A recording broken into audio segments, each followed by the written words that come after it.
Assalamualaikum warahmatullahi wabarakatuh. Baiklah, kembali lagi bersama saya Yoga Kasih Kepo.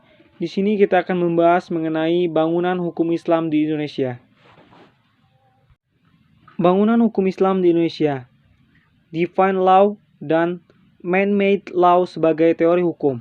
Hukum Islam dikategorikan sebagai divine law karena aturan-aturan yang di dalamnya dibuat langsung oleh Tuhan untuk mengatur kehidupan manusia di dunia.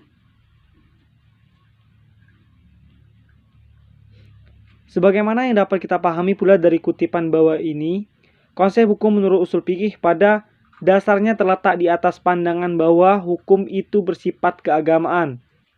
Sejak periode paling awal sejarah Islam, hukum telah dipandang sebagai keluar dan merupakan bagian dari syariah. Bila kutipan di atas dikaitkan dengan politik, maka itulah yang disebut dengan nomokrasi negara Islam. Sifat nomokrasi negara Islam menunjukkan kepercayaan terhadap supremasi hukum suci yang menjadi sumber otoritas pemerintahan.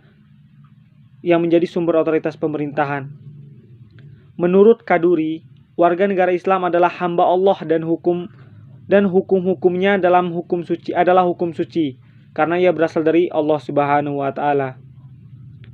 Selanjutnya, kita akan membahas mengenai perkembangan hukum Islam di Indonesia. Jadi pada bagian ini kita akan mendiskusikan relevansi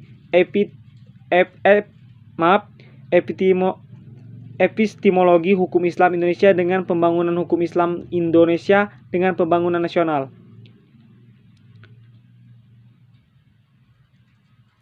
Pembangunan hukum di Indonesia itu dalam rangka membangun sistem hukum nasional. Pemerintahan menerapkan kebijakan untuk memanfaatkan 3 sistem yang eksis living law di Indonesia, yaitu sistem hukum adat, Islam, dan Barat atau Belanda sebagai bahan bakunya. Adapun tatanan hukum nasional Indonesia harus mengandung ciri yang pertama, berwawasan kebangsaan dan berwawasan Nusantara. Yang kedua, mampu mengakomodasi kesadaran hukum kelompok etnis, kedaerahan, dan keyakinan agama. Yang ketiga, sejauh mungkin berbentuk tertulis dan terunifikasi. Yang keempat, bersifat rasional yang mencakup rasionalitas efisiensi, rasionalitas kewajaran, dan rasional kaidah dan nilai. Yang terakhir, responsif terhadap perkembangan aspirasi dan ekspektasi masyarakat. Selanjutnya kita akan membahas mengenai perkembangan hukum Islam Indonesia, sarana dan prasarana.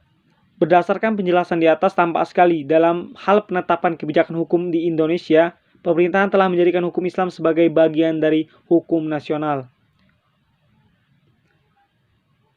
Dan itu sebagai sebuah sistem hukum atau bagian dari sebuah sistem hukum mempunyai teks tertulis dalam bidang-bidang yang dicakupkan, memiliki lembaga peradilan sesuai tingkatan-tingkatan yang diperlukan dan mempunyai alat penegak hukum untuk menjalankannya. Demikian penjelasan mengenai bangunan hukum Islam di Indonesia. Semoga bisa menambah wawasan kita mengenai hukum-hukum yang ada di Indonesia secara Islam. Saya ucapkan terima kasih. Bila ada kekurangannya mohon maaf. Wabillahi taufiq wal hidayah. Wassalamualaikum warahmatullahi wabarakatuh.